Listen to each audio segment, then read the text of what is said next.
I'm a cat person, but this story is about how I fell in love with a dog named Homer. And my dad picked him out, but my mom named him.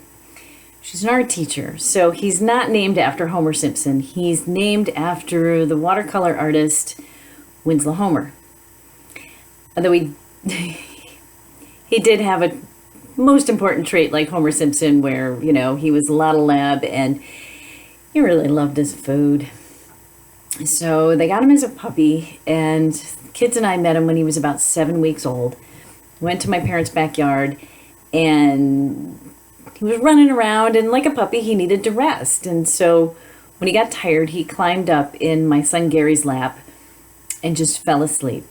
And it was puppy love right away, because instead of getting up and moving the dog off his lap, Gary just put his arms behind his head, laid back in the grass, and waited until the dog woke up. So because they had such a bond, when my parents wanted to send Homer to obedience class, they said, hey, why doesn't Gary come along, and he can also learn how to train Homer so that, he can take care of him if need be. And he was like 11 years old, so it was perfect time for him to learn some responsibility. But I must have been kind of in a hurry the day that I told Gary that what was going to happen, because I didn't really explain it too well. I'm sure I probably just said, hey, Gary, you're going to obedience school with Homer. And there was no response, because he's a really quiet boy and he didn't talk a whole lot to begin with. So I didn't think anything of it until like a couple minutes later, I hear this little, and I look over and he's all sad, and he says, Mom, I promise I'll be good. And Homer passed obedience class. And a couple years later, he had not mellowed out, and my parents had only gotten a little older, and he was kind of a handful for them. And at that point, I had bought a house out in the country. We had a little bit of land, and everyone pretty much decided Homer would come live with me and the kids. And it was actually really good timing, because my other son, Tommy, had grown from like this bouncing baby boy into this like really active preteen. So I found myself using the same phrase that my mom used on me. So I'd be making dinner, and, Tommy would be kind of antsy, kind of getting in my way, and, the dog was, just kind of wandering around. I'm bored, I don't know. And so the phrase my parents used on me worked. It said, you know what? Hey, dinner's not ready. Why don't you go outside and run around the house 5 times? Except I added the phrase, and take the dog with you. And I would see through the kitchen window Tommy's blonde hair over his tie-dye shirt, and directly behind it would be like this pink tongue hanging out, surrounded by this yellow fluff.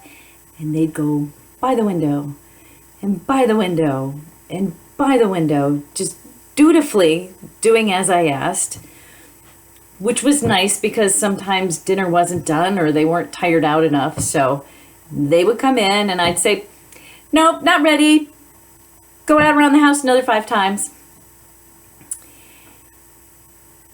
And you'd think that would have burned off a lot of energy in Homer, but it seemed like as he got older, he only became more and more strong and more rambunctious.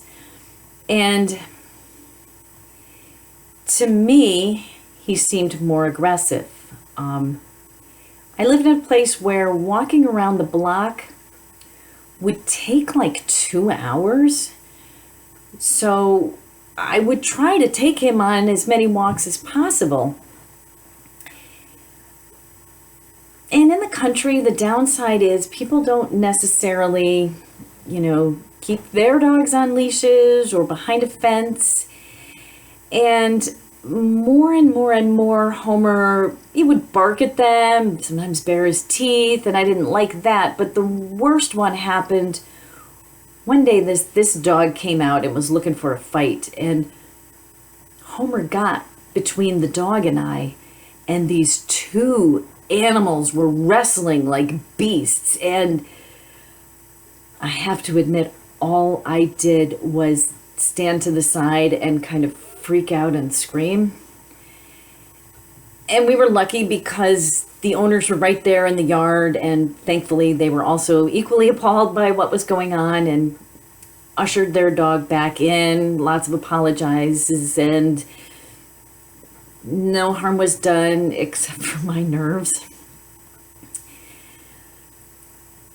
But it wasn't just walking around the block. I would take him to soccer games, and he was aggressive to other dogs. He would kind of pull on the leash and rear up and bark. It just sounded really nasty. And then he started doing that just to people, not dogs. And I didn't want an aggressive dog. So I had to find a way to change his behavior. At that time, the Dog Whisperer show was on multiple channels, several times a day. Honest to God, reruns and everything included. I must have watched like 57 episodes. But it took that long before I found a dog that was anything like Homer. And in watching all these episodes, I learned that what we call bad doggy behavior is really just a reflection of owners not doing the right thing. And when I saw this dog behaving like Homer and how it unfolded on that episode, it made me realize that Homer was not an aggressive dog. What he was sensing is that every time I met a new dog that I didn't know, my first reaction was fear. I'd been bit by a dog when I was 10, and I still haven't gotten over it. And I'm fine with dogs that I've been introduced to, that I know are nice, and, you know, I like dogs. But random dogs on the street, Homer was protecting me from them because he knew I was afraid. And just like when my kids were born, I felt like my heart grew bigger to make room for all of the love that I felt.